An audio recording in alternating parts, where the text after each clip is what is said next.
বা পায়ের জুতো হাতে লাহোরে পা টেনে টেনে কেন হাঁটছেন তাওহিদ হৃদয়? এগ্রেসিভ ব্যাটারের অবস্থা দেখে কি বিরক্ত? চিন্তার ভাঁজ কাপ্তান লিটন দাসের কপালে। তবে কি ইনজুরিতে হৃদয় খেলতে পারবেন তো পাকিস্তানের বিপক্ষে প্রথম টি-20?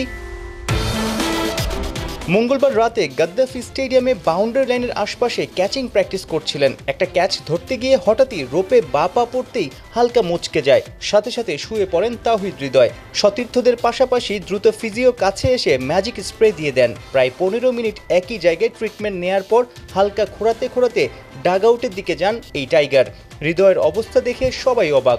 দ্রুতই আইস ব্যাগ নিয়ে আসেন ফিজিও। প্রায় আধা ঘন্টা পায়ে বরফ লাগান তাওহিদ হৃদয়।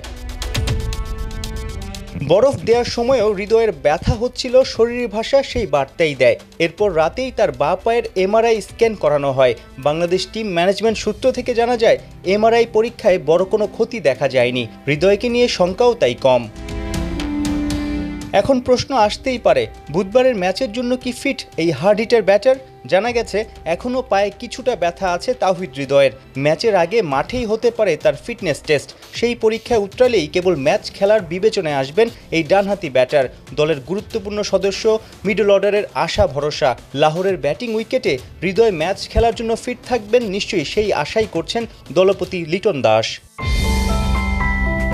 বাংলাদেশের ওপেনাররা ছন্দে, লিটন থেকে হৃদয় শেখ মেহেদীরা যেন অফ ফর্মে। সবারই জানা হৃদয়ের সামর্থ্য আছে উইলোর ধার দেখিয়ে ম্যাচের গতিপথ পাল্টে দেয়ার। ইনজুরির কারণে যদি প্রথম ম্যাচ থেকে ছিটকে যান, সেক্ষেত্রে হৃদয়ের জায়গায় একাদশে দেখা যেতে পারে পিএসএল জয়ী অলরাউন্ডার মেহেদী মিরাজকে। সাইফুল রূপক, ৭১, লাহোর, পাকিস্তান।